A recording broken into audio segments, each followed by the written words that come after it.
Good. Okay. Thank you. Hello. Welcome to the Planning Board for the City of Bangor's May 7th, 2024 meeting. My name is Reese Perkins. I'm the chairman of the board. Other board members here this evening, alternate member Janet Jonas, to my far left, Mike Basnet, Jonathan Boucher, Don Marhar, Ted Brush, Vice Chair, Dave Saucier, Josh Saucier, Tricia Hayes, and city folks, our planning officer, Anya Collette, and assistant solicitor, Grace Innes, Brian Scannell, planning analyst, and John Terrio, city engineer. Appreciate all you guys being here and helping us out. Dave Sevchek is also down back. He is the city solicitor, and he is here for one particular item, I think, in particular. Thank you all for being here and helping us with this meeting. The planning board has a couple of roles. First, we review amendments to the land development code, which typically include either changes to zoning districts or changes to text amendments within the code. Our review of these amendments includes adherence to the comprehensive plan while considering any applicable concerns from the public. Our vote on these items is in the form of a recommendation of City Council as to whether the item ought to pass or ought not to pass. The City Council makes the final decision on all code changes and text amendments to the code. The first two items that we have on the agenda are those kinds of items, that category of items. Secondly, we serve as a regulatory authority for land development permits, commonly known as site plan review. Site plans are reviewed to ensure compliance with city code as to parking, driveways, stormwater management, lighting, landscaping, and buffering. Building location, environmental impacts, and shoreline zoning may also be applicable. We also ensure the plan meets the dimensional requirements for the project's zoning district. We review larger site plans that trigger site location development for the main DEP as well, that's often known as SLODA, under their requirements. Some uses are conditional uses that have specific conditions and requirements we use to review the project. The second two items on the agenda fall into that category. For more information on the city's codes and standards, as well as the comprehensive plan, you can go to the city's website and find more information. We call the applicants in the order they appear on the agenda. When the applicant is asked to present their project or proposal, they or their representative should come forward to the podium and provide a brief introduction to their application. Once the presentation has been made, the applicant should stay at the podium while we consider any questions from the staff and/or board members. At that time, the applicant may be seated and we will open the floor to public comments. If there are any comments from the public, we ask that the person come to the podium, introduce themselves, state where they are from, and indicate if they are for or against the proposal. If against the proposal, it is helpful if you present reasons for your opposition based upon city code and/or the comprehensive plan, as these are the primary documents used by the board in making our decisions. We have a full schedule this evening, and so I would ask that comments be kept brief and to the point. If comments run long, I mean, we don't have a lot of people here this evening, so it probably is not going to happen, but if it does, we will limit them to 3 minutes in order to kind of give everyone a chance to speak. If you are on Zoom, please use the raised hand function to let us know you would like to speak, and we can then bring you into the meeting. All comments and discussion should remain respectful and considerate of all others. Once public comments are completed, we will close that item to public comments. The board will then deliberate on the proposal using the standards as applicable and act on the proposal. The board may approve or deny the project or may otherwise work with the applicant if there are compliance issues that could be addressed with modifications to the plan. The board may continue the application to a future meeting to allow the applicant to modify the plan or for any other reasonable cost. Once a project you are interested in has been reviewed, feel free to leave the meeting. but please be respectfully quiet so as not to disturb other project reviews. We thank all applicants for taking the time to present their project for our review. This process is important for the city's development and the direction of our future. Okay, so getting to the agenda, the Land Development Code amendments this evening. There are 2 items. The first item is to amend the Land Development Code by rezoning a portion of a parcel of land located at 670 Ohio Street at map lot R35-030 from low-density residential district to neighborhood service district. Said area of land contains approximately 4 acres total and is more particularly indicated on the map attached to our packet and made part hereof. The applicant owner is Lisa and John Clark.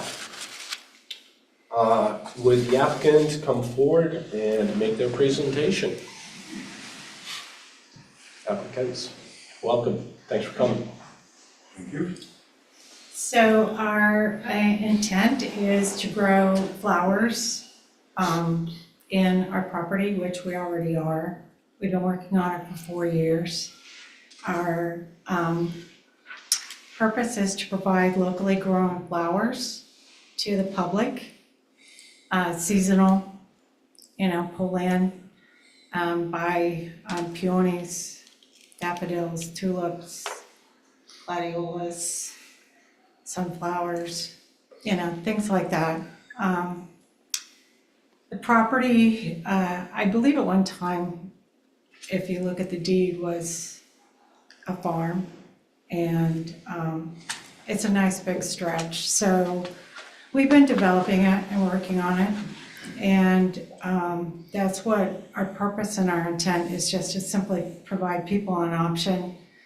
90% of the flowers that are purchased in this country are imported.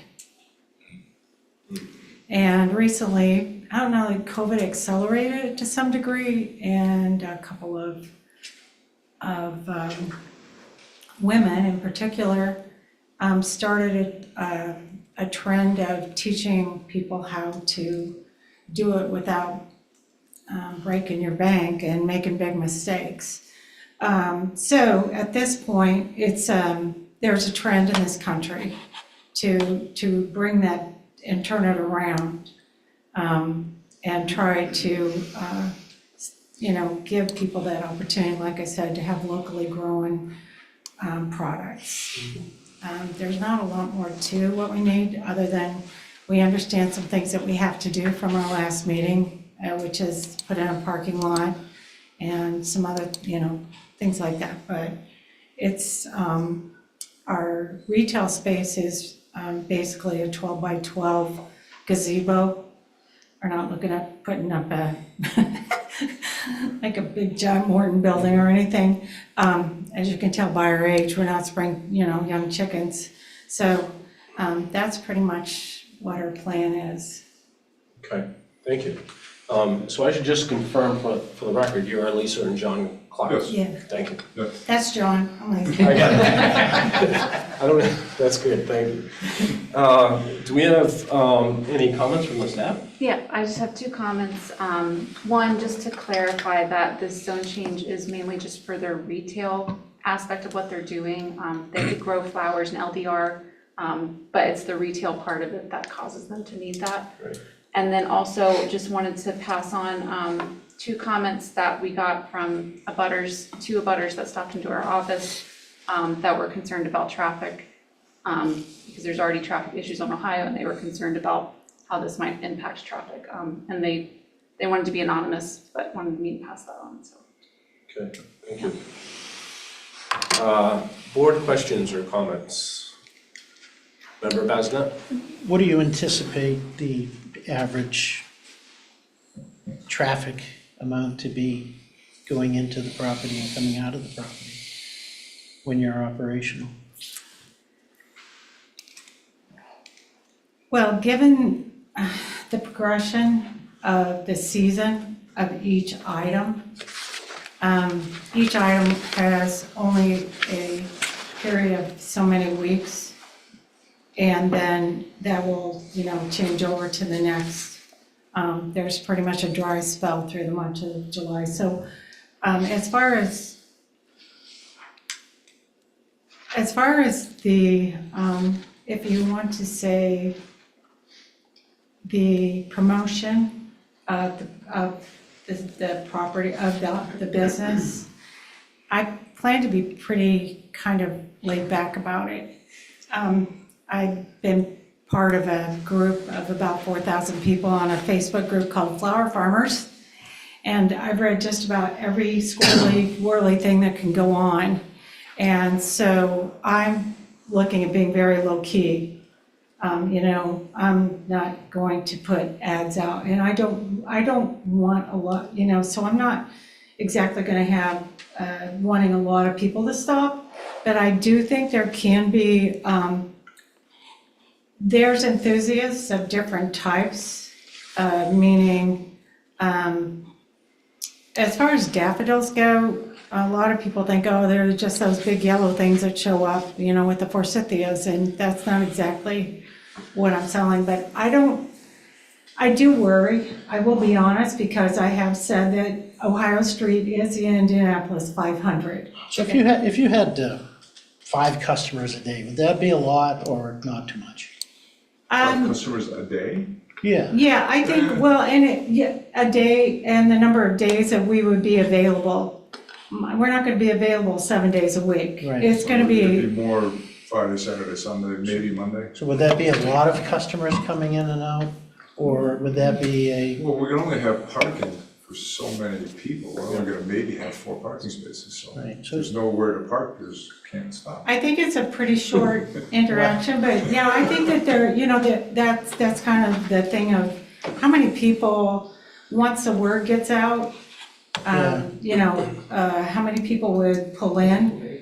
There's different business approaches. okay, And I think a lot about those, like you basically sell so many, it's similar to what's called a CSA, or it is a CSA. And so that means only if I sell 30 CSAs, if I sell 50 CSAs and they're coming to pick up a bouquet, that's how many people would be coming through to be. So, yeah, it's kind of hard because I didn't really put myself out there because we didn't do this yet. So it's kind of like the cart and the horse and the horse and the cart. And it's like, how do you say things? We've talked to people, but I'm not really sure. And, I've noticed recently, I am concerned, recently what we've got is, you've got the people on Ohio Street. There's not a lot of opportunity to go around someone turning left on the right because of the narrowness, and now we were told there is going to be a sidewalk being put in along in front of our property as part of the city planning. And what I've noticed recently this spring more so than ever is if you're turning right, we now have the people going around on the right. And I'm like, hey, that's a double line. Like I think we need to get that painted. So we did talk a lot about the early planning meeting, or I did mention that, it is 35 miles an hour. So that's, but it's not. Yeah, that's okay, you're fine, you've given us, thank you, I don't want to interrupt you, but Yeah. I think you're getting off a little bit. yeah, I was just trying to get a scale for, Yes, I I just have a agree. quick clarification. Yes, Your please. intention is to be a CSA or a cut flower, not a nursery. Correct. Oh, I'm not growing to sell plants. Right, No, I yeah, just- CSA and cut flowers, right, period. thank you. That's it. Yeah, So, no. may I? Member Saucier, yes. So with the CSA, your customers are going to be determined at the beginning of the year. It isn't like they're going to have to rush in there to beat somebody else to the flowers on any particular day. Right. It's just, you're going to say they're ready now, you can come pick them up anytime. Yeah, they buy so many shares, or, they buy so many bouquets or so many weeks of bouquets. And then, that's what I'm leaning more towards because, like I said, I've studied. I just don't want chaos. It's not just traffic. The public can be very That's fine, strange. that's fine. No, that's helpful. That's really helpful. Thank you, that does help. And to me, the big number that came out of your talking to us was 4 parking spaces, and that's very limiting. I do think Any comment from city engineer Terry? I We guess I would look to for these sorts of expertise. Yeah, I guess I would just say, when they came and told me about what they're planning to do, large traffic numbers didn't come into my head. Yeah. And they have off-street parking, so people will be pulling off the road and be safely pulling back onto the road. There's good visibility there, so it's the amount of traffic that they're gonna generate doesn't concern me with regards to Ohio Street. Okay, thank you. Any other board member questions? Member Boucher? It's a question for city staff. Yes, Is it please. okay? Yep. The reason for the zoning change, the type of occupation you're talking about here isn't covered within LDR. It goes beyond that. Correct. Retail, commercial uses like that aren't allowed in LDR. So, this was the most limited commercial zone they could go to that would let them do retail sales. And the reason is they plan to continue residing here as well, Correct. so it had to be, okay. Well, they don't have to reside there, in NSD, they wouldn't have to reside there to have a store, but they could. So, So thanks. Any other board questions of the applicant? No? You folks can sit down. Thank you for your information. And public comment opens at this point. I don't see anyone in the room that is anxious to speak. Do we have anyone on Zoom that is needing to speak? Not seeing anyone. I will close the public comment period. Any other discussion by the board before we go to a motion? And if none, then preferably a motion on this proposal ought to pass. Member Brush? I move that the board recommends the city council approve the zone change at 670 Ohio Street, map plot R35-030, from low-density residential district to a neighborhood service district. Thank you. Do I have a second? Member Boucher, thank you. Roll call vote. Member Boucher, Yes. Member Brush, Yes. Member Mahar, Yes. Member Saucier, Yes. Member Hayes, Yes. Member Basnet, Yes, and the chair votes yes. So we have approved your zone change here this evening. There is one more step to go through, and that is city council. That would be next Monday evening. correct. And typically, they would need a supermajority of votes to vote against us, which it rarely happens, but I don't want to say it never would. But anyway, that's the next step, okay? So you are all set, thank you. Thank you. Appreciate your coming. Everyone. Yeah. Item 2 of zone change and code change amendments is to amend the land development code by clarifying rules regarding expansion of legally non-conforming uses. City Solicitor Sevchuk, please join us. Hello, everyone. Remember me, I'm Dave Sevchuk, the city solicitor, and I'm just here to present this proposed ordinance change that staff has drafted and is putting before you, recommending. I just kind of want to explain what it isn't. Recently, there was a ordinance change that allowed expansions of non-conforming uses, and among a number of ordinance changes. And this provision is just a suggested reeling in a little bit of the non-conforming use expansions that were only recently allowed to be permitted. It does not eliminate legally non-conforming commercial uses. And in fact, the proposed change specifically says that they may continue to exist. It also does not eliminate expansions of commercial uses in a non-conforming structure or in a non-conforming lot.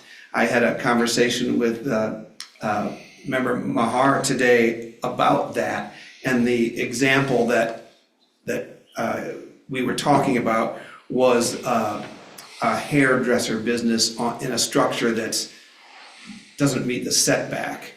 That's not the kind of use that wouldn't be allowed to be expanded as long as it's allowed in the district.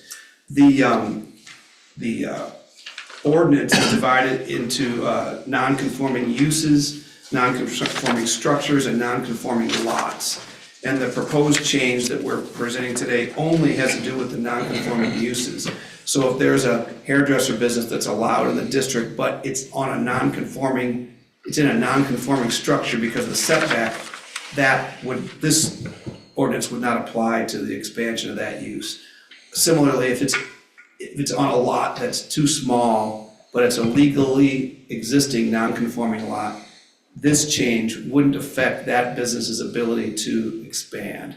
The only businesses that it would affect would be those that are non-conforming uses. In other words, the use itself is non-conforming. So an example might be there are a number of marijuana stores that are now legally non-conforming. The laws changed quickly. There was medical marijuana stores, and they are located now. They are legally non-conforming, but they are required now to be 1,000 feet from schools or public playgrounds or public parks. They are required to be at least 300 feet from churches and daycare centers and dwellings on a residential parcel. In those instances, if we have a marijuana store that is within those setbacks, that's the use that's non-conforming. So if someone wanted to expand a marijuana use that's non-conforming, that's when this provision would apply. And it would apply to any commercial business where the use itself is non-conforming. And we believed it was important that non-conforming residential uses be allowed to be expanded with the idea that people can bring properties into compliance easier. And we have the priority of the housing priority right now, but we wanted to rein it back a little bit on commercial legal non-conforming uses, attempted to expand with the ability to see, things that very well probably would happen if we didn't rein this ordinance back a little bit. So if you have any questions, otherwise, that's all I wanted to present to you. Board members, questions? Comments from other staff?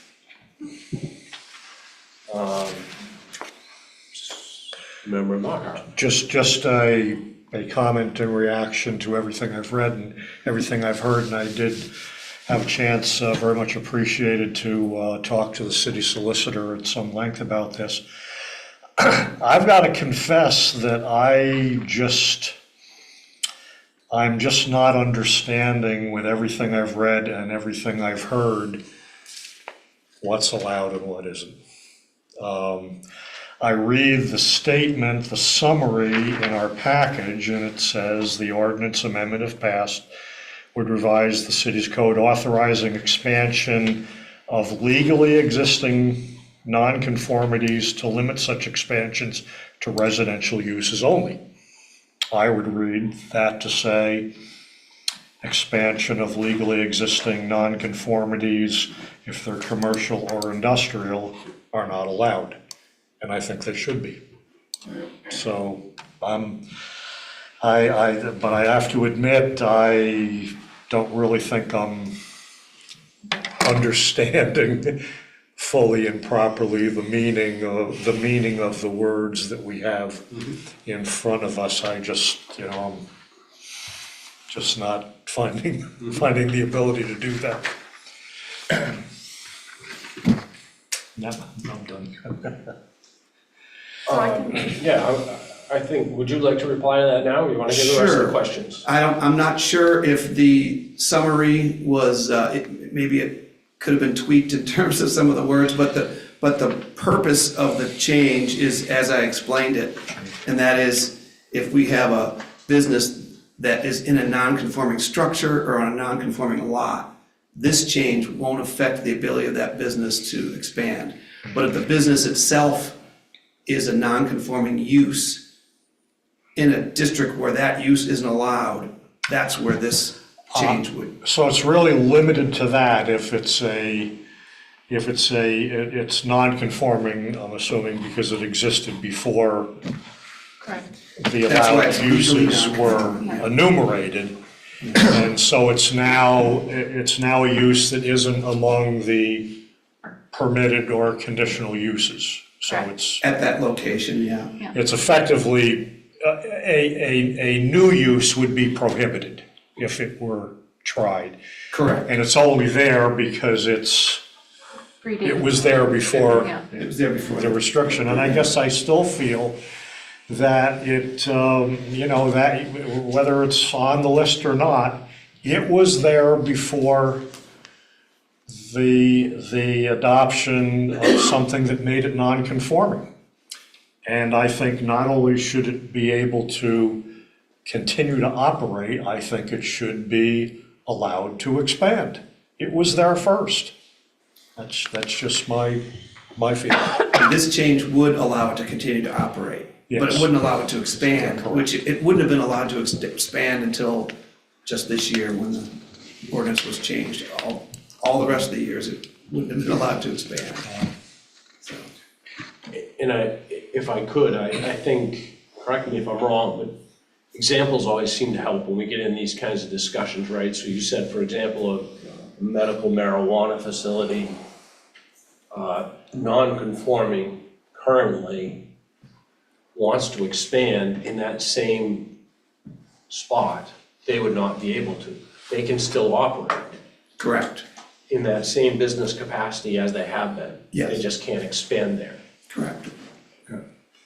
And it's only a problem if the marijuana facility the use is non-conforming.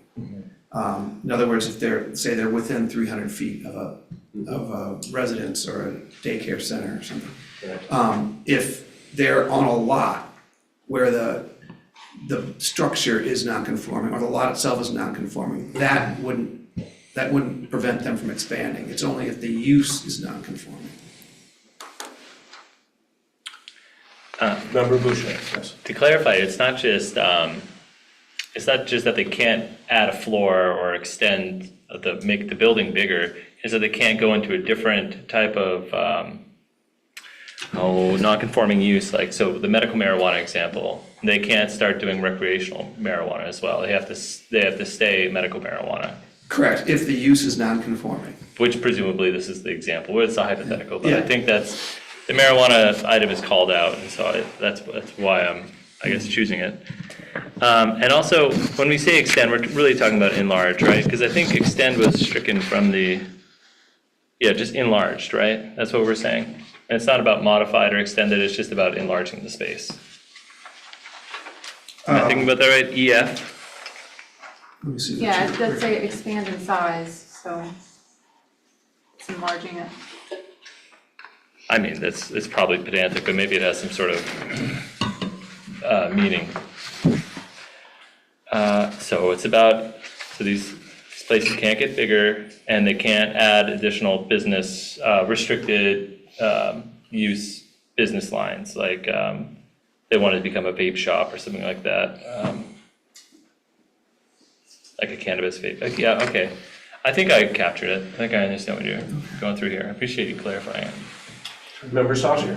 So in section C, except that a non-conforming marijuana use may not transfer to another non-conforming use. The example he gave, I understand that, like going from recreational or from medical to recreational, but what about a transfer of ownership? Would that be considered one non-conforming use to another if a business changes and say they change the name or the LLC?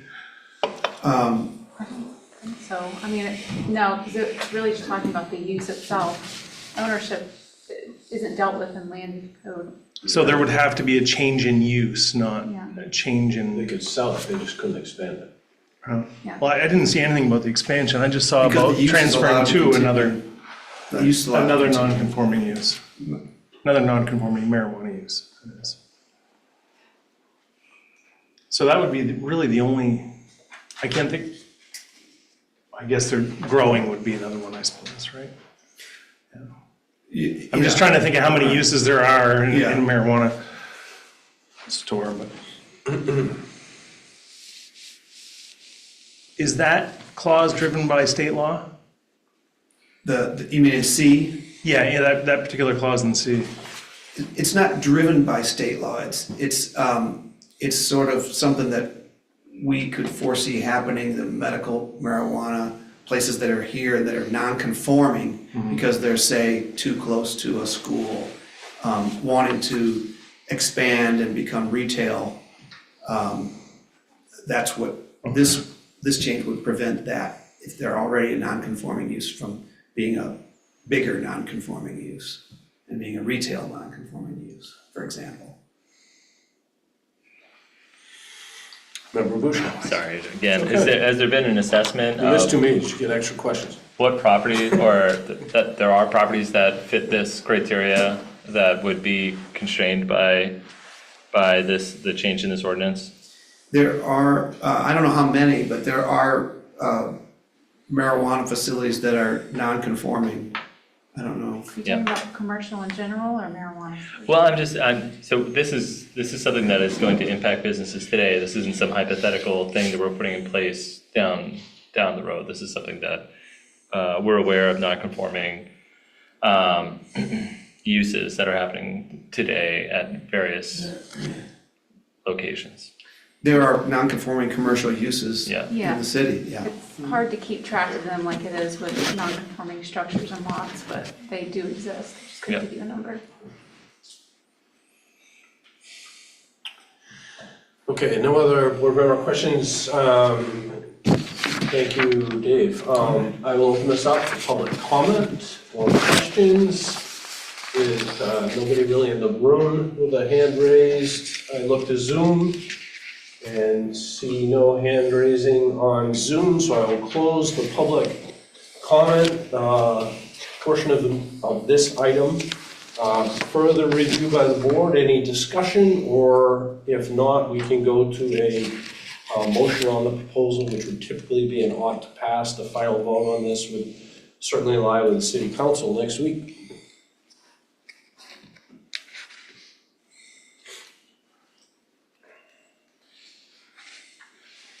Chair, could we get some clarity on how you want this framed? Do you want it just the reading off of the, because I don't know if it captures everything. You want us to just say, I move to amend the XYZ section number 2? Have you seen the agenda? Yeah, that's what I'm referencing, is the agenda. No, I mean, I'm asking member Solicitor Sevcik. Have you seen the agenda? Because what it says to amend the land development code by clarifying rules regarding expansion of legally non-conforming uses. Would that be an adequate motion? The motion would just be motion to, that the recommended ordinance, that the ordinance be recommended to pass. Or, I mean, it could be in the negative, but we usually have the As motions in the proposed. positive. Yeah, We're not really referencing any ordinance here. yeah, the attached ordinance that was in Top your line. materials. Yeah. So the motion can be simple. So we should just reference the ordinance. Okay. Member Boucher, did you want to take a swing at that since you're asking? And it's ought to pass. I move that the planning board recommend the following ought to pass. The amending of chapter 165 land development section 165-16 to clarify legal nonconformities. And to clarify rules regarding the expansion of legally nonconforming uses. Thank you. Do I have a Second that. Second, member Basnet, thank you. Roll call vote. Member Boucher, Yes. member Brush, Yes. member Barhart, No, Member Saucier, Yes. Member Hayes, Yes. Member Basnet, Yes, and the chair votes yes. That would be 6 yes, 1 no. The item passes. And that will go to the city council next Monday night. Okay, on to, thank you, Dave, by the way. On to land development permits.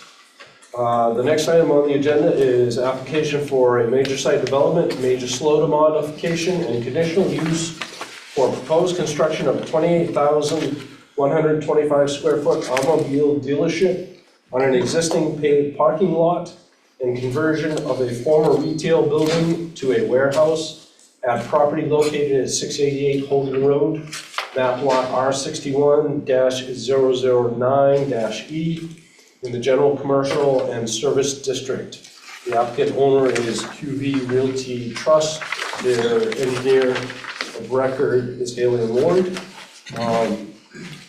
Staff has indicated completeness of this application and that it is ready for board review. Fees are documented and paid. Applicant standing is confirmed. Does the board have any concerns with those issues, of the issues of completeness of the application? Before we do that, Member Saucier? I'd like to reveal I probably have a potential for conflict of interest on this one. That's the As next an one. employee of Haley Ward. That was actually my next question, so. Okay, do you want to speak about that a little bit? As of today, I'm an employee of Haley Ward who represents the applicant in this project. I haven't worked on this project, however, it's probably, in my opinion, it'd be better if I wasn't acting on it, if we have a full planning board. Thank you. If you were to vote on it, do you feel your employment would be reflected in that vote? I do not. I feel it could reflect unfavorably to somebody looking from the outside, though. Thank you. Any board members have any comments on that or any discussion? I think it would eliminate a problem down the road, should a problem arise. Yeah, I always felt that way as well. I've changed my thinking a little bit since, only because we can often find ourselves 1 or 2 board members in that same situation. And as a result, we get to a point where, if we get below a certain number of, if we get below 7, we have to give the applicant an opportunity to come back at another time. Sure. And so that becomes one troublesome fact of that, which is something we learned last year. We didn't always do that, but our code says we have to do that. So I lean now towards, if there's no real conflict, let's not let the member off. But nonetheless, I respect Member Basnet's comment on that, because that's how I always felt too. That's really all it is. I don't really have strong feelings either way. Yeah. I have respect for member Saucier's boundaries that he establishes. If he says he can vote appropriately, then I would feel the same way. However, if we had something happen down the road and the whole thing got re-examined, then it could become an issue. Yeah. Would an assistant solicitor in this care to speak on that? Yeah, I mean, I guess it could be both a financial and a special conflict, just because he works there now, so both financially, and then also a special interest in this, but, obviously it's up to the board, to vote on it, but that's what I would advise, is that it could be both of those things. Okay, thank you. I should add that we're employee owned too, so although it'd be a small amount, Okay. it does represent that. The other thing I should probably add is it's very likely I won't be here in the next meeting. You're coming back after, right? Well, I was gonna bring that up That's later, next- but that's an issue for another Let's not, moment. yeah, let's not bring that up right now. Okay. Yeah, let's focus all over focusing on right at the moment here. Before we get to Member Saucier's concerns, does the board have any other concerns with the completeness of the application? I didn't see, Chair, sorry, I didn't see a checklist for the, like for the next one. There was for both, yeah. There was, and I just missed At it. least in the email packet. I'll review. Okay, thank you. I'll flip through. Okay, so seeing no more concerns, I think you should probably tackle Member Saussure's conflict of interest. Do I have a motion on that?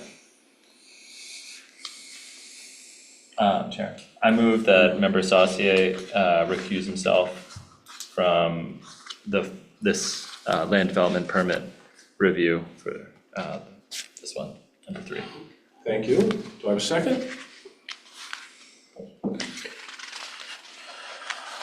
Second. Member Maher, thank you. So I will do a roll call vote. And this is only on the conflict of interest now, that Member Saucier be recused from this item. Member Boucher, Yes. Member Brush, Yes. Member Maher, Yes. Member Saucier. I'm sorry. Member Hayes. Yes. Member Bazinet. Yes. And the chair votes yes. So unanimous that you are excused from this item. Okay, so I need to leave? You will need to leave. Okay. All right. And we will come and get you when we're done for the last Don't item. forget. We won't forget.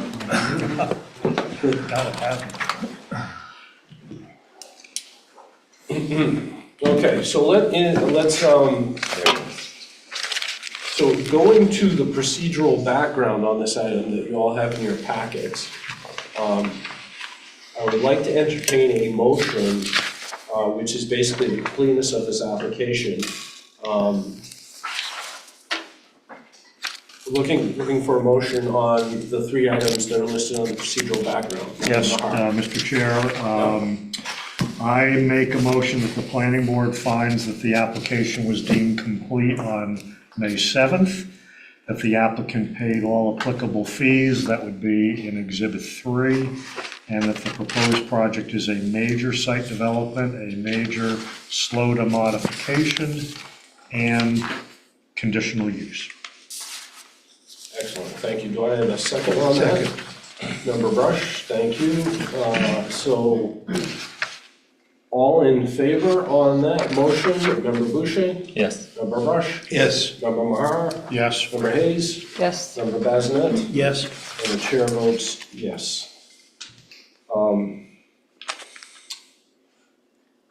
Actually, and I need a vote from Member Jonas because with Member Saucier out, Member Jonas takes Member Saucier's place. Yes. And so I have a yes vote from Member Jonas as well. Thank you. So that's a unanimous yes that the application is complete. At this time, we would like to hear from the applicant.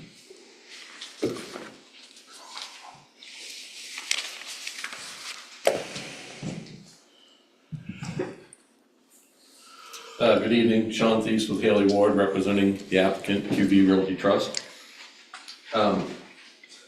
Proposed project that we have here tonight is a approximately 28,000 square foot building for a car dealership. It's located on Hogan Road, the site of the former Kmart facility. So this building here is the former Kmart, Applebee's restaurant is up here. Here's Hogan Road. The applicant wants to move their, they've sort of outgrown their existing building where the Subaru dealership is further down Hogan Road, and they want to build a new facility on this lot. They've owned this lot for a little while. The old Kmart building, there's a portion on this end where Damon's Beverage operates, and the rest of the building is used for warehouse space for auto parts. And that is the conditional use part of our application tonight. The existing site is almost completely impervious. We're actually reducing the impervious some with the addition of landscaped islands within the parking lot, which there currently aren't any now. The proposed building sits within the existing parking lot where it's all completely impervious now. We have,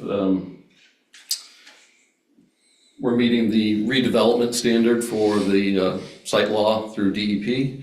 So we're required to treat a certain percentage of this based on the area that we're redeveloping. So we have a proposed under drain soil filter for stormwater treatment down here. We're actually treating this area of parking that's currently not being treated to offset some of the improvements that we're redeveloping. We're also directing it some additional flow to an existing under drain soil filter that's located in this area.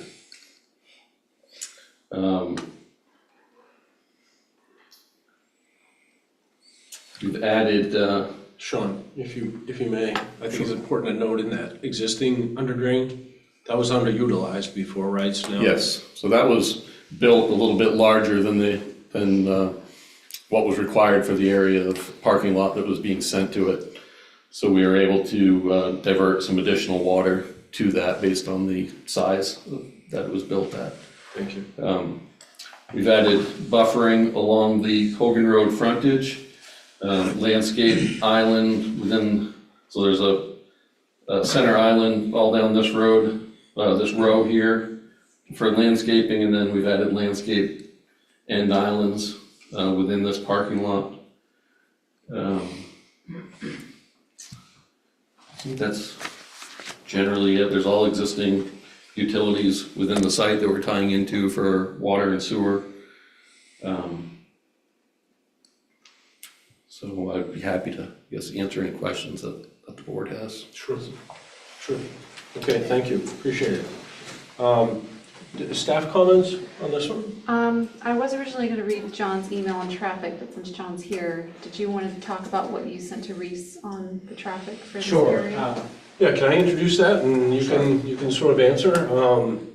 You know, one of the things Sean didn't mention, but it's in the packets, is traffic. I think member Jonas had once upon a time, back a couple of meetings ago, brought up this issue of how oftentimes we look at projects, but things change outside the project between the time of maybe the history of the project and when this project is now happening now. And that was my concern, is not that your project has more trips, because it has less trips, as you pointed out in your application, rather than, say, a Kmart. But yet the traffic on Hogan Road and the vicinity has changed, in my mind, greatly since the Kmart was developed. And so how are we handling that effect? And so I contacted John Terrio today because, again, he's our traffic expert in the house. And John has an answer. And so that's the background of this. I've got the right answer. That's a big step. Yeah, so the Kmart was, has been around forever. I think it closed its doors in 2017, which I was surprised because it seemed like it'd been a lot longer than that, didn't it? We stopped shopping there before. Yeah. I guess it was a slow close, but officially 2017 is when it closed its door. So the Maine Department of Transportation looks at development. Any new development that generates more than 100 vehicle trips has to go through a traffic movement permit processing. But if it's an existing development, they grandfather those trips associated with that development for 10 years. So, I did some quick figures today on a Kmart. Kmart would generate close to 400 vehicle trips. That size Kmart in operation during a PM peak hour would be 400 trips. And then I kind of took a look at what the proposed development would include, which was, a significant amount of warehouse, about 20,000 square feet of miscellaneous retail, and then new auto sales. And when I came up with that trip generation, it was like 204 vehicle trips. So it's almost 200 vehicles trips less than what could be put there. I mean, someone could move into that facility right now and open a Kmart-ish like store and not have to do anything at all. So actually they could put in a Kmart-ish type of store and actually increase the trips by 99 trips, and they wouldn't have to do any additional permitting at all either. So it's, obviously that site hasn't generated that much trips for a long time, but that's part of the value of that property, let's say, because it does have that development attached to it and the ability to make those improvements without having to go through the whole DOT traffic movement permitting process. That said, we do still have capacity on Hogan Road, in the vicinity along Hogan Road, to accommodate the increase in these trips. So I'm not real concerned with it. And just a little bit of information, DOT has a project where in the next couple of years, they're gonna be looking at the Stillwater corridor all the way to Hogan Road, and then the first intersection at Hogan Road as well, doing all signal upgrades of that. So there's some hope for future improvements, in the not too distant future here for Stillwater and Hogan. So, I don't know, do you have any other questions regarding that? Everyone good? Okay, All right, thanks. thank you. Any other staff comments beyond that? No? Okay, other board member questions of the applicant at this time? Seeing none. Sean, you can have a seat for the moment. I will open it up for public comments or questions. Again, not really many in the room to ask questions. I don't see anyone on Zoom to ask questions. So I will close the public comments. And before we go to motions on the standards, do any board members have any other issues they would like to bring up or concerns or discussion they would like to open up before we get to the standards? And none? Then let's go to motions on the standards. You guys all have those in your packets. We would start with part one, number one. And I would look for a motion on that first item. Mr. Chairman, I move that the board finds that based on exhibits 2 and 9, the applicant satisfied Land Development Code 165-33's requirements regarding filling, grading, and earth moving activities, and section 165-33.1's requirements regarding erosion and sediment control best practices. Thank you. Do I have a second on that? Member Basnet, thank you. Roll call vote on this. Member Boucher? Yes. Member Brush? Yes. Member Marhar? Yes. Member Hayes? Yes. Member Basnet? Yes. Member Jonas? Yes. And the chair votes yes. Item 2, a motion on that item. Mr. Chair, Member Brush? I move that the board finds that based on sheet C101 of Exhibit 2, the applicant satisfied Land Development Code Section 165-65's requirements regarding yard space for group buildings. Thank you. Do I have a second? Second. Member Marhar, thank you. Roll call vote. Member Boucher? Yes. Member Brush? Yes. Member Marhar? Yes. Member Hayes? Yes. Member Basnet? Yes. Member Jonas? Yes. And the chair votes yes. Unanimous yes on that one. Item 3, Mr. Chair? Member Mahar? Yes, I move that the board finds that based on sheet C101 of Exhibit 2, the applicant satisfied Land Development Code Section 165-67's requirements regarding outdoor display and storage buffer yard. Thank you. Do I have a second? Second. Member Brush, thank you. Roll call vote. Member Boucher? Yes. Member Brush? Yes. Member Marhar? Yes. Member Hayes? Yes. Member Basnet? Yes. Member Jonas? Yes. And the chair votes yes. Item 4, motion on that? Member Brush? I move that the board finds that based on sheet C101 of Exhibit 2, the applicants satisfied Land Development Code Section 165-68's requirements regarding having a minimum street frontage no less than 50 feet. Thank you. Do I have a second? Member Jonas, thank you. Roll call vote, Member Boucher, Yes. Member Brush, Yes. Member Maher, Yes. Member Hayes, Yes. Member Bazinet, Yes. Member Jonas. Yes. And the chair votes yes. Item 4 unanimous. Item 5, can I have a motion on that one? Member Boucher? The board, I move that the board finds that based on Exhibit 15 of sheet C101 and Exhibit 2, the applicant satisfied the requirements in Land Development Code subsection 165-72 through 74 for required number of off-street parking spaces for retail and warehousing, parking setbacks and screening, and for parking design, construction and maintenance. Thank you. Do I have a second? Second. Member Brush, thank you. Roll call vote, Member Boucher, Yes. Member Brush, Yes. Member Maher, Yes. Member Hayes, Yes. Member Bazinet, Yes. Member Jonas, Yes. and the chair votes yes. Unanimous on item 5. Can I have a motion on item 6?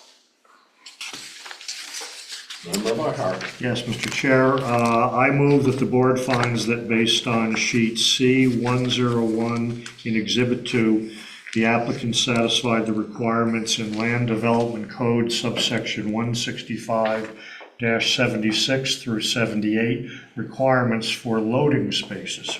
Thank you. Do I have a second on that? Second? Member Bazinet, thank you. Roll call vote, Member Boucher, Yes. Member Brush. Yes. Member Maher, Yes. Member Hayes. Yes. Member Saucier. Member Bazinet, Yes. Member Jonas, Yes. and the chair votes yes. Unanimous on item 6. Have a motion on item 7. Mr. Chair, Member Bazinet? I'll move the board finds that based on sheet C101 and C502, in Exhibit 2, Exhibit 13, and Exhibit 17, the applicant satisfied Land Development Code Section 165-79 and 80, requiring connection to necessary utilities, including public water and sewer when possible. Thank you. Do I have a second on that? Second. Member Maher, thank you. Roll call vote, Member Boucher, Yes. Member Brush, Yes. Member Maher, Yes. Member Hayes, Yes. Member Bazinet, Yes. Member Jonas, Yes. and the chair votes yes. Unanimous on item 7. Have a motion on item 8. Mr. Chair, Member Brush. I move the board finds that based on Exhibits 2 and 11, the applicant satisfied the Land Development Code, Section 165-81, requiring appropriate lighting in accordance with regulations on intensity, direction, and height. Thank you. Do I have a second? Member Jonas, thank you. Roll call vote, Member Boucher. Yes. Member Brush. Yes. Member Maher. Yes. Member Hayes. Yes. Member Bazinet. Yes. Member Jonas. Yes. And the chair votes yes. Unanimous on item 8. Can I have a motion on item 9? Mr. Chair, Member Boucher. I move the board finds that based on Exhibit 2 and 17, the applicant satisfied the Land Development Code, Section 165-82, requiring adequate fire protection. Thank you. And a second? Second? Member Brush, thank you. Roll call vote, Member Boucher. Yes. Member Brush. Yes. Member Maher. Yes. Member Hayes. Yes. Member Bazinet. Yes. Member Jonas. Yes. And the chair votes yes. Item 9 unanimous. Item 10, can I have a motion on that one? Mr. Chair, Member Maher. I move that the board finds that based on Exhibit 2, the applicant satisfied the Land Development Code, Section 165-83, requiring adequate electrical services. Thank you. Do I have a second? Second? Member Bazinet, thank you. Roll call vote. Member Boucher. Yes. Member Brush. Yes. Member Maher. Yes. Member Hayes. Yes. Member Bazinet. Yes. Member Jonas. Yes. The chair votes yes. Unanimous on item 10. Item 11, can I have a motion on that one? Mr. Chair, Member Brush. I move the board finds that based on Exhibits 2, 4, 9, and 16, the applicant satisfied the Land Development Code, Section 165-84, requiring adequate surface water and storms drainage, and separation of snow belt and sanitary flows. Separation of stormwater. Storm water and sanitary flows. Excellent, thank you. And a second, Second. Member Maher. Thank you. Roll call vote. Member Boucher? Yes. Member Brush? Yes. Member Maher? Yes. Member Hayes? Yes. Member Bazinet? Yes? Member Jonas? Yes. And the chair votes yes. Unanimous on item 11. Motion on item 12. Chair? Member Bazinet? I'll move the board finds that based on Exhibits 4 and 13, the applicant satisfied the Land Development Code, Section 165-85 and Section 165-86, requiring compliance with submitting information of anticipated sanitary flows in compliance with sewer regulation. Thank you. Do I have a second? Second. Member Jonas, thank you. Roll call vote. Member Boucher? Yes. Member Brush? Yes. Member Maher? Yes. Member Hayes? Yes. Member Bazinet? Yes? Member Jonas? Yes. And the chair votes yes. Unanimous on item 12. Part 2, the project meets district site development standards under Article 19. Can I have a motion on that item? Member Maher? Mr. Chair, I move that the board finds that based on Exhibits 2 and 4, the applicant satisfied Section 165-135 of the Land Development Code regarding height limits, floor area ratio, impervious surface ratio, and buffer yards. Thank you. Do I have a second? Second? Member Bazinet, thank you. And a roll call vote. Member Boucher? Yes. Member Brush? Yes. Member Maher? Yes. Member Hayes? Yes. Member Bazinet? Yes? Member Jonas? Yes. And the chair votes yes, unanimous on part 2. Part 3, the project meets the requirements of 165-102 general commercial and service district zoning. Item 1 in there, can I have a motion on item 1, part 3? Mr. Chair?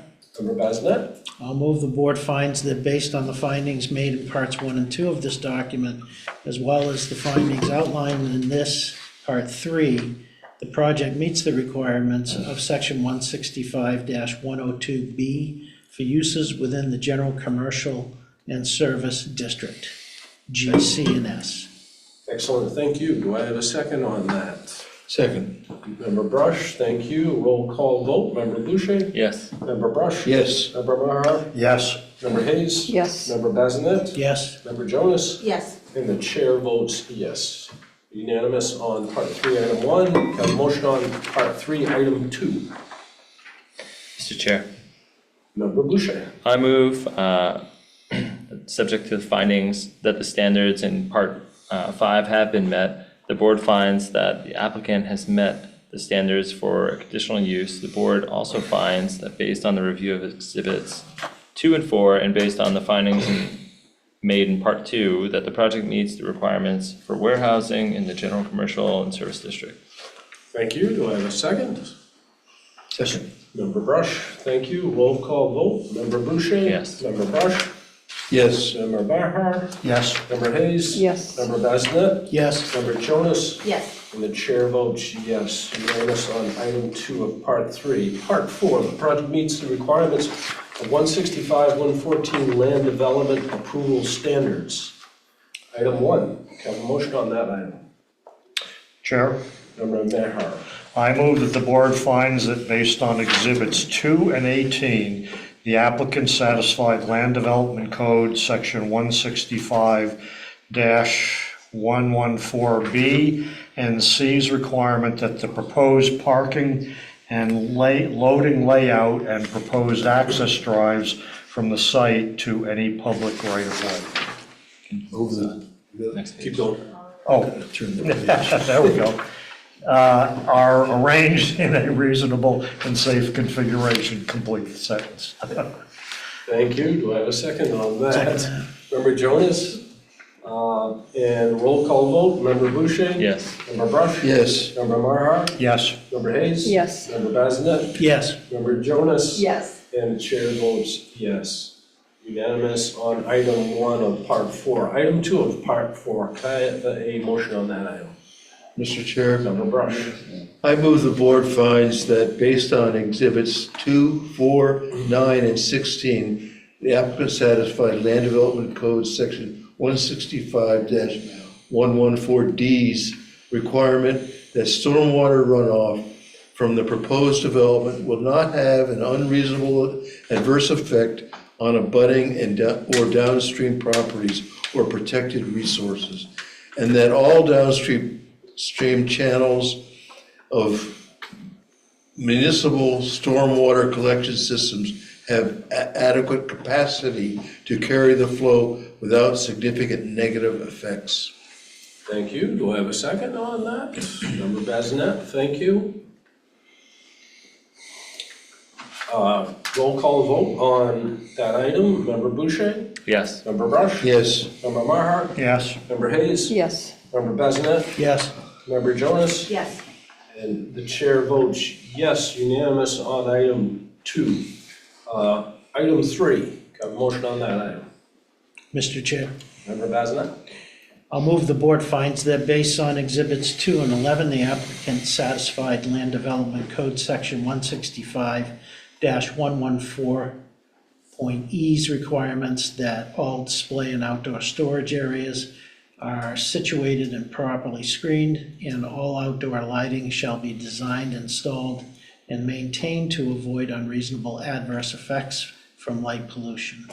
Thank you. Do I have a second? Second. Member Maher, thank you. Roll call vote. Member Boucher? Yes. Member Brush? Yes. Member Maher? Yes. Member Hayes? Yes. Member Bazinet? Yes. Member Jonas? Yes. And the chair votes yes, unanimous on item 3. Can I have a motion on item 4? Mr. Chair, Member Maher?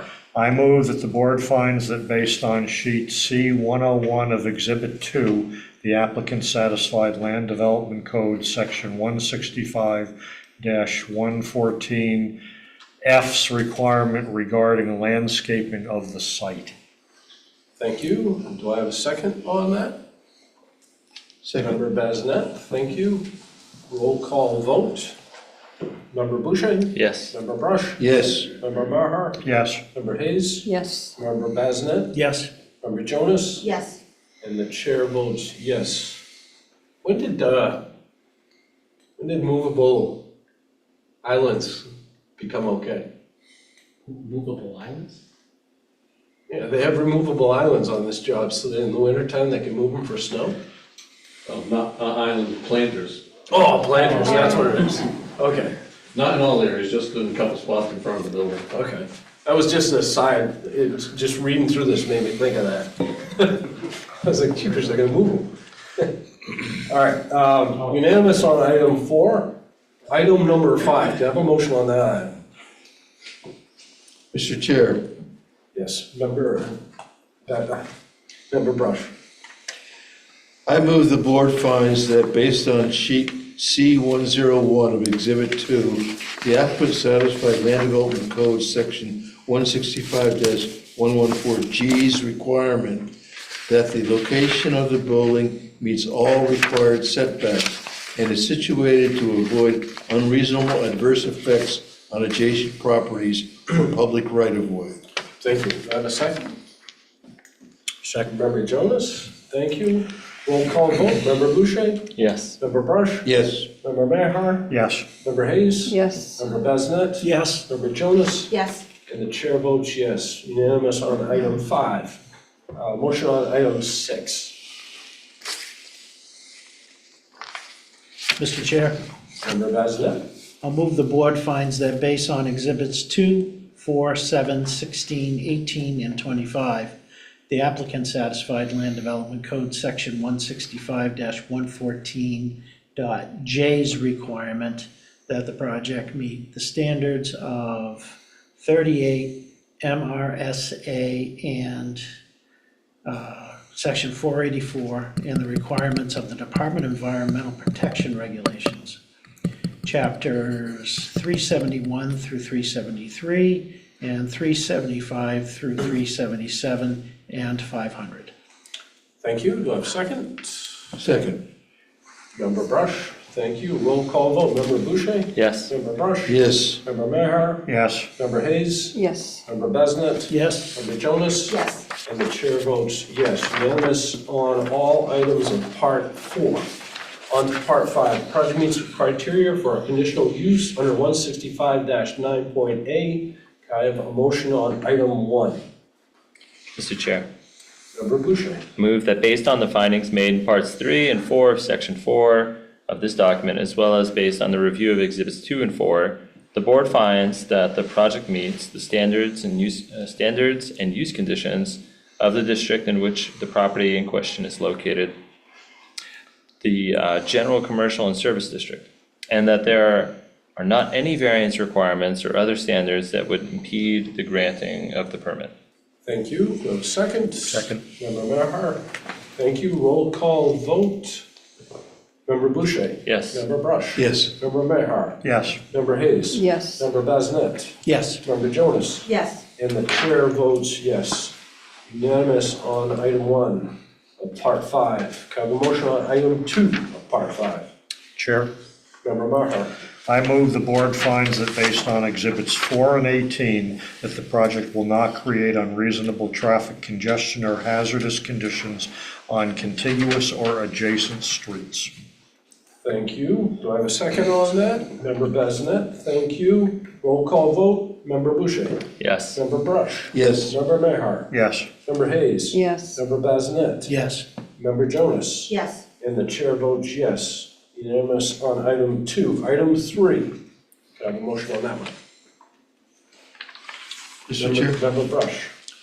I move the board finds, based on exhibits 2, 13, and 15 through 18, that the proper operation of the conditional use will be ensured by providing and maintaining adequate and appropriate utilities, fire protection, drainage, parking and loading, and other necessary site improvements. Thank you. Second, Member Merhart. Yes. And roll call vote. Member Boucher. Yes. Member Brush. Yes. Member Merhart. Yes. Member Hayes. Yes. Member Basnet. Yes. Member Jonas. Yes. And the chair votes yes. Unanimous on all parts of part 5. And a motion on the decision itself. Mr. Chair, Member Basnet.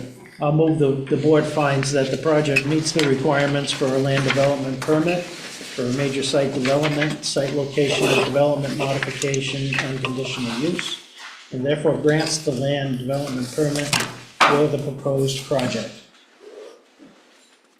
Thank you. Do I have a second on that? Second. Thank you, Member Marhar. And roll call vote. Member Boucher. Yes. Member Brush. Yes. Member Marhar. Yes. Member Hayes. Yes. Member Basnet. Yes. Member Jonas. Yes. And the chair votes yes. Unanimous on all items, including a decision. Your project is passed. Thank you. Thank you. Appreciate your coming in and applying. And bring, Would you? Thank you.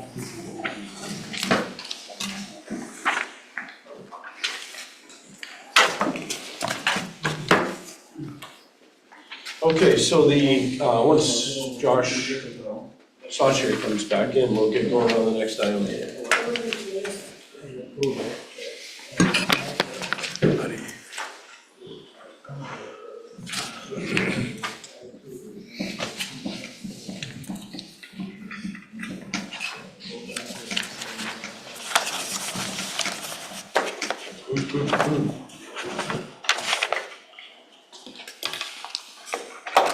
The next one is a little bit shorter.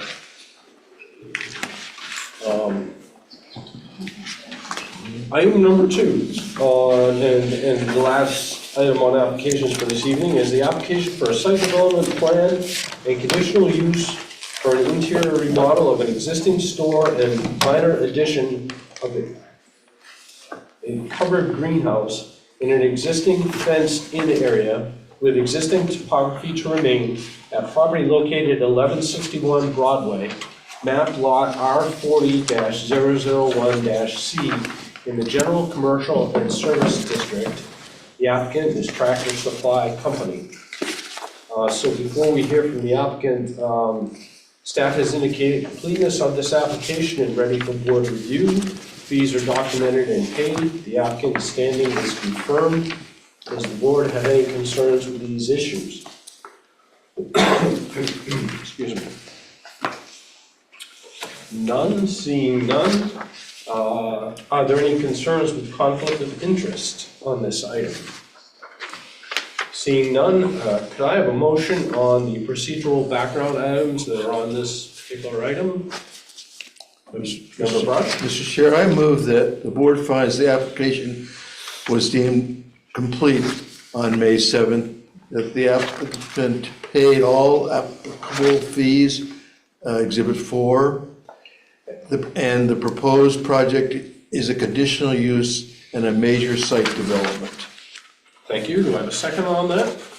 Member Basnet, thank you. And a roll call vote.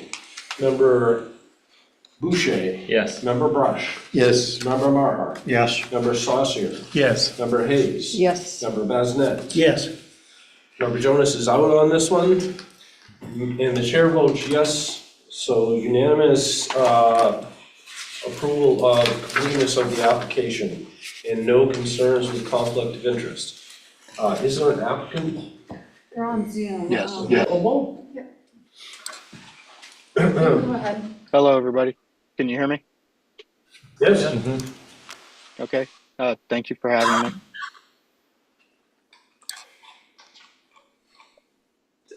I guess I don't know what materials you guys may have in front of you. If you have the entire package or if you'd like me to share a screen, what works best for you all. Sure.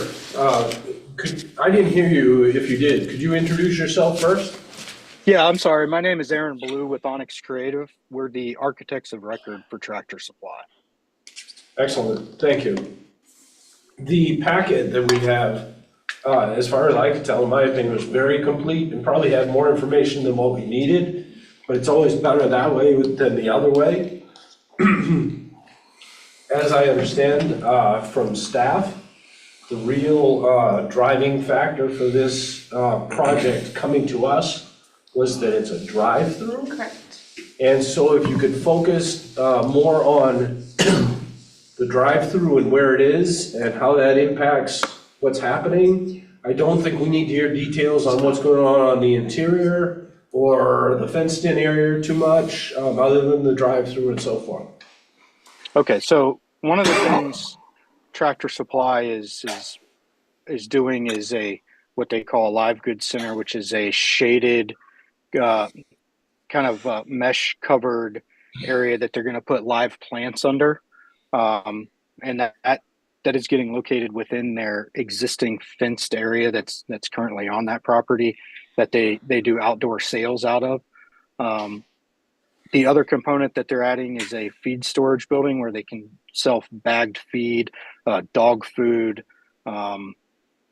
anything that's in bags. It's nothing that's in bulk where they're, it's being loaded out of containers, but it's all bagged goods.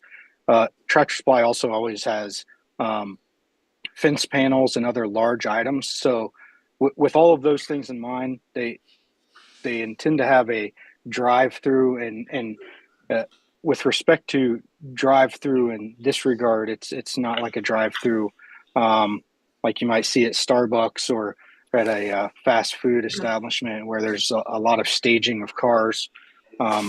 Basically, people are going indoors, purchasing their goods, their large goods, and then pulling into this area to pick them up or have them loaded.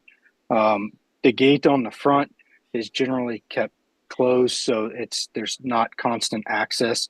It's employee controlled for somebody to pull into this fenced area, pick up their goods, and then at the rear of the fenced area, there is an automatic gate that's operated by a loop in the ground. So when somebody approaches the gate, it'll automatically open and let them exit. So that's really the bulk of it. Excellent, good, thank you very much. Does staff have any further comments? No, it's not a typical drive-through like you usually see, but it did qualify under our code as one. Right. It would just be less intensive than the typical ones. And the other thing that triggers land development is the expansion of the parking, since they are adding a few more parking spaces. So. Okay. Thank you. Board member questions for the applicant or for staff? Seeing none, I will open any public comments, although it it seems there's not a lot of folks for that. Seeing none, closing public comments. And so we would go through standards as we did with the last project. Do any board members have any other issues or any concerns they would like to bring up with this project before we get to motions on the standards? Seeing none.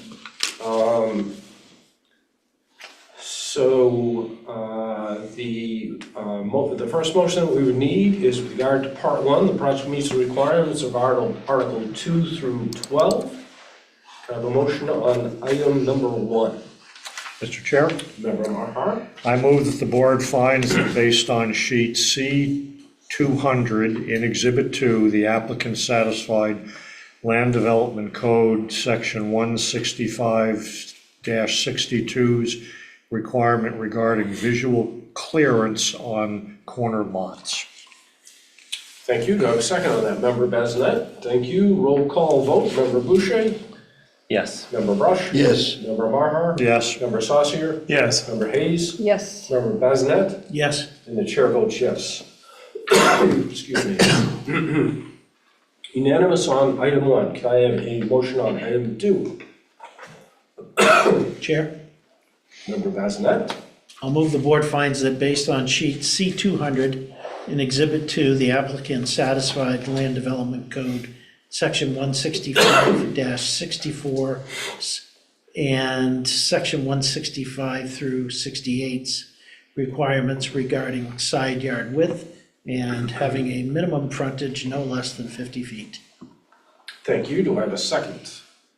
Second. Member Saucier, thank you. Excuse me. And a roll call vote. Member Boucher? Yes. Member Brush? Yes. Member Maher? Yes. Member Saucier? Yes. Member Hayes? Yes. Member Bazinet? Yes. And the chair votes yes. Unanimous on item 2. Have a motion on item 3. Chair. Member Saucier? I move that the board find that based on sheets L100 and C200 in Exhibit 2, the applicant satisfied Land Development Code Section 165-66's requirements requiring transitional yards for general commercial and service district parcels abutting residential district, and Section 165-67's requirements regarding outdoor display and storage setbacks and screening. Thank you. Do I have a second? Second. Member Brush? Thank you. Roll call vote. Member Boucher? Yes. Did I get yes? Yeah, yes, Thank sorry. you.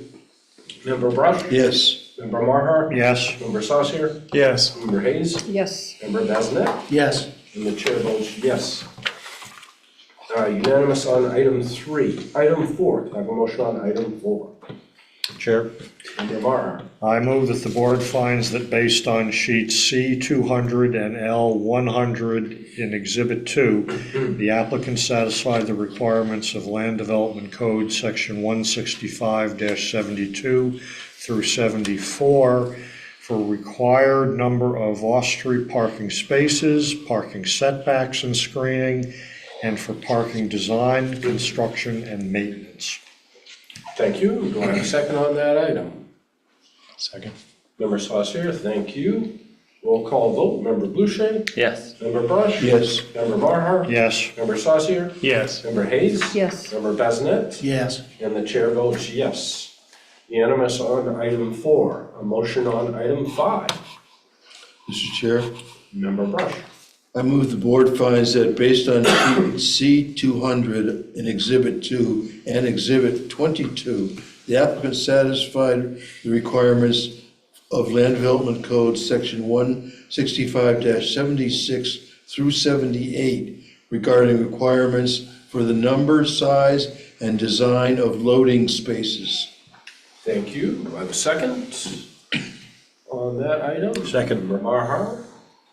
And roll call vote. Member Boucher? Yes. Member Brush? Yes. Member Maher? Yes. Member Saucier? Yes. Member Hayes? Yes. Member Bazinet? Yes. And the chair votes yes. Unanimous on item 5. Should I have a motion on item 6? Mr. Chair, Member Bazinet? I'll move the board finds that based on Exhibits 14, 20, and 23 through 25, The applicant satisfied the Land Development Code, Section 165-79, requiring adequate utilities, and Section 165 through -82, requiring adequate fire protection. Excellent, thank you. Do I have a second on that item? Member Marhart. And a roll call vote. Member Boucher? Yes. Member Brush? Yes. Member Marhart? Yes. Member Saucier? Yes. Member Hayes? Yes. Member Bazinet? Yes. And the chair votes yes, unanimous on item 6. Motion on item 7. Mr. Chair. Member Marhart. I move that the board finds that based on Exhibit 2 and 24, the applicant satisfied the Land Development Code, Section 165-84, requiring adequate surface water and storm drainage and separation of stormwater sanitary flows. Excellent, thank you. Do I have a second on that one? Second. Member Saucier, thank you. And a roll call vote. Member Boucher? Yes. Member Brush? Yes. Member Marhart? Yes. Member Saucier? Yes. Member Hayes? Yes. Member Bazinet? Yes. And the chair votes yes, unanimous on item 7 of part 1. So part 1 was unanimous, all items. Part 2, the motion meets the district site development standards under Article 19. Could I have a motion on part 2? Mr. Chair, Member Bazinet? I'll move the board finds that based on Exhibit 2, the applicant satisfied Section 165-135 of the Land Development Code regarding height limits, floor area ratio, impervious surface ratio, and buffer yards. Thank you. Do I have a second on that? Member Marhart? And a roll call vote. Member Boucher? Yes. Member Brush? Yes. Member Marhart? Yes. Member Saucier? Yes. Member Hayes? Yes. Member Bazinet? Yes. And the chair votes yes, unanimous on part 2. Part 3, the project meets requirements of 165-102, general commercial and service district zone. Item 1 on part 3, could I have a motion on that item? Member Brush? I move that the board finds that based on the findings in parts 1 and 2 of this document, as well as the findings outlined in this part 3, the project meets the requirements of Section 162-102B for uses within the general commercial and service district. Thank you. Do I have a second? On that? Member Marhart? And a roll call vote. Member Boucher? Yes. Member Brush? Yes. Member Marhart? Yes. Member Saucier? Yes. Member Hayes? Yes. Member Bazinet? Yes. And the chair votes yes. Item 1, unanimous. Excuse me. Item 2, part 3, can I have a motion on that item? Chair. Member Saucier? I move that the board find, subject to findings, I move that the board find, subject to findings, that the standards in Part 5 have been met, that the board finds that the applicant has met the standards for a conditional use. The board also finds, based on review of Exhibit 2, that the project meets requirements for warehousing in the general and commercial service district.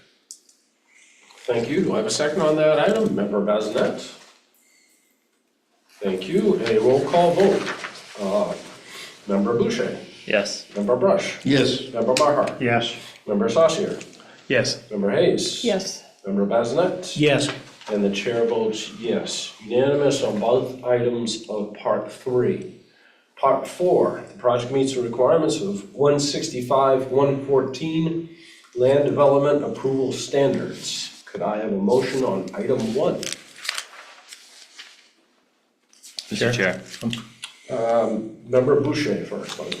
I move the board finds that based on Exhibits 2 and 16, the applicant satisfied Land Development Code Section 165-114B and C's requirements, that the proposed parking and loading layout and the proposed access drives from the site to any public right-of-way are arranged in a reasonable and safe configuration. Thank you. Do I have a second on that item? Second. Member Marhart, thank you. And a roll call vote. Member Boucher? Yes. Member Brush? Yes. Member Marhart? Yes. Member Saucier? Yes. Member Hayes? Yes. Member Bazinet? Yes. And the chair votes yes. Unanimous on item 1. Item 2, could I have a motion on that item? Chair. Member Saucier? I move that the board finds that based on exhibits 2 and 24, the applicant satisfied Land Development Code Section 165-114D's requirement that stormwater runoff from the proposed development will not have an unreasonable adverse effect on abutting or downstream properties or protected resources, and that all downstream channels or municipal stormwater collection systems have adequate capacity to carry the flow without significant negative effects. Thank you. Do I have a second on that item? Second. Member Maher. Roll call vote. Member Boucher? Yes. Member Brush? Yes. Member Maher? Yes. Member Saucier? Yes. Member Hayes? Yes. Member Bazinet? Yes. And the chair votes yes, unanimous on item 2. Have a motion on item 3. Member Maher. Mr. Chair, I move the board finds that based on exhibits 2 and 22, the applicant satisfied Land Development Code Section 165-114E's requirement that all display and outdoor storage areas are situated and properly screened.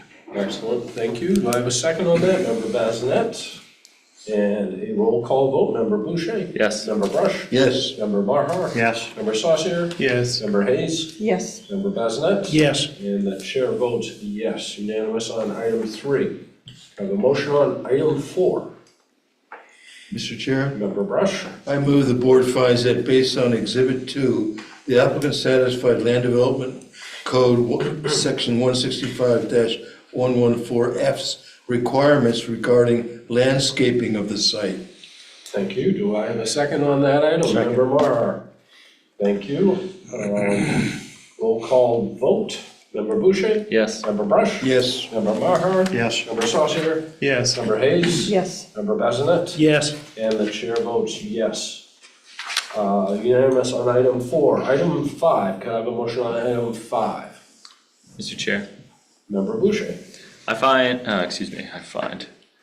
move the board finds that based on sheet C200 of Exhibit 2, the applicant satisfied Land Development Code Section 165 through 114G's requirement that the locations of the building meets all required setbacks and is situated to avoid unreasonable adverse effects on adjacent properties, public right-of-ways. Second. Thank you. Member Maher, a second on that one? Is that correct? Thank you. And roll call vote. Member Boucher? Yes. Member Brush? Yes. Member Maher? Yes. Member Saucier? Yes. Member Hayes? Yes. Member Bazinet? Yes. And the chair votes yes. Unanimous on item 5 of part 4. Part 5, the project meets the criteria for a conditional use under 165-9A. Could I have a motion on item 1? Chair. Member Saucier? I move that based on the findings made in parts 3 and 4 of section 4 of this document, as well as based on the review of Exhibit 2, the board finds that the project meets the standards and use conditions of the district in which the property in question is located, and that there are not any variance requirements or other standards that would impede the granting of the permit. Thank you. Do I have a second on that? Yes. Member Bazinet, thank you. Roll call vote. Member Boucher? Yes. Member Brush? Yes. Member Maher? Yes. Member Saucier? Yes. Member Hayes? Yes. Member Bazinet? Yes. And the chair votes yes. Unanimous on item 1. A motion on item 2. Mr. Chair, Member Bazinet? I'll move the board finds based on exhibits 2 and 16 that the project will not create unreasonable traffic congestion or hazardous conditions on contiguous or adjacent streets. Thank you. Do I have a second on that Second. one? Member Maher? And a roll call vote. Member Boucher? Yes. Member Brush? Yes. Member Maher? Yes. Member Saucier? Yes. Member Hayes? Yes. Member Bazinet? Yes. And the chair votes yes, unanimous on item 2. Item 3, could I have a motion on item 3? Member Maher? Yes, I move the board finds that based on Exhibit 2, 12 through 14, and 22 through 25, that the proper operation of the conditional use will be ensured by providing and maintaining adequate and appropriate utilities, fire protection, drainage, parking and loading, and other necessary site improvements. Thank you. Do I have a second on that one? Second. Member Saucier, thank you. Roll call vote, Member Boucher. Yes. Member Brush. Yes. Member Maher. Yes. Member Saucier. Yes. Member Hayes. Yes. Member Bazinet. Yes. And the chair votes yes. Unanimous on item 3. Last item, item 4. Could I have a motion on item 4? Mr. Member Chair. Brush. I move the board finds, based on Exhibit 2, sheets A5.0 through 6.0 and C200, and Exhibits 10 and 12, that the proposed use, although not appropriate for every site in the zone, is appropriate for the location for which it is sought, because the proposed use will conform to the general physical development pattern of the immediate area as to architectural style, building bulk and extent, and intensity of site use. Thank you. Do I have a second on that item? Member Bazinet, thank you. Roll call vote, Member Boucher. Yes. Member Brush. Yes. Member Maher. Yes. Member Saucier. Yes. Member Hayes. Yes. Member Bazinet. Yes. And the chair votes yes. Hence, we get to a decision, which is the last vote on this item. The board have a motion on this item. Chair. Member Saucier. I move that the board finds that the project meets the requirements for a land development permit for a major site development and a conditional use, and therefore the board grants the land development permit for the proposed project. Do I have a second on that? Second. Member Maher, thank you. And a roll call vote on this. Member Boucher. Yes. Member Brush. Yes. Member Maher. Yes. Member Saucier. Yes. Member Hayes. Yes. Member Bazinet. Yes. And the chair votes yes, all unanimous on all items. Final decision is the permit is approved.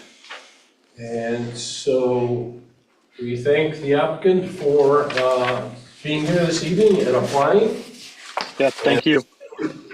Okay, and that completes all our items. There is one more topic that I think Planning Officer Collette wanted to speak to us about. And I want to apologize, guys, my throat, I had a cold earlier this week and just all of a sudden, going through the names over and over and over. I got kind of coughing there a little bit, sorry about that. Anyway, Anya, do you want to go ahead? Yeah, I will. So this is regarding changing the height limits in the MNSD and USD zones. We brought this to a previous meeting, but quite a few of you weren't here. And we have also changed the proposal based on some feedback we received from council. And so basically what we're proposing is to increase the maximum height in MNSD and USD to 60 feet where a lot is on the major or minor arterial street. And then in the USD zone, we would be changing the base maximum height from 35 feet to 45 feet. So that would be 45 feet would be allowed everywhere in USD. And also for rooftop mechanical equipment and solar panels, we would be exempting those from the building or district height limits. However, we have put a provision in there for buildings that are in residential districts, they would have to have screening.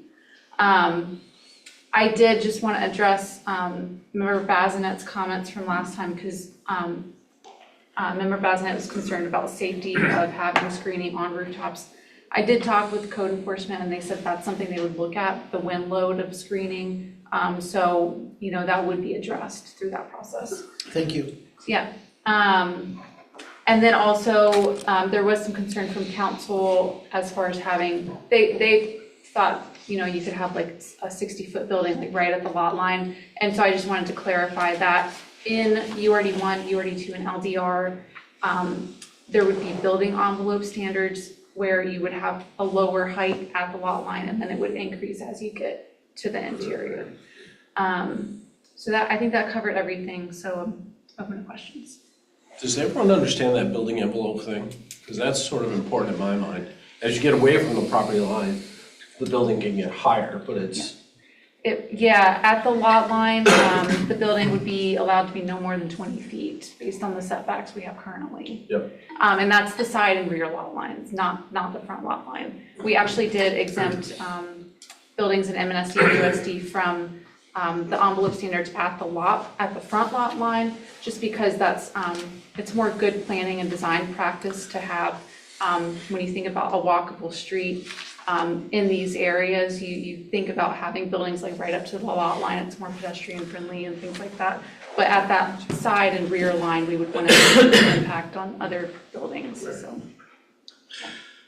So that would mean a building might have a stair-step type of profile to it, or Or a roof slope type. or a slope, Yeah. or a slope, yes, I understand, yeah. Right. Yeah.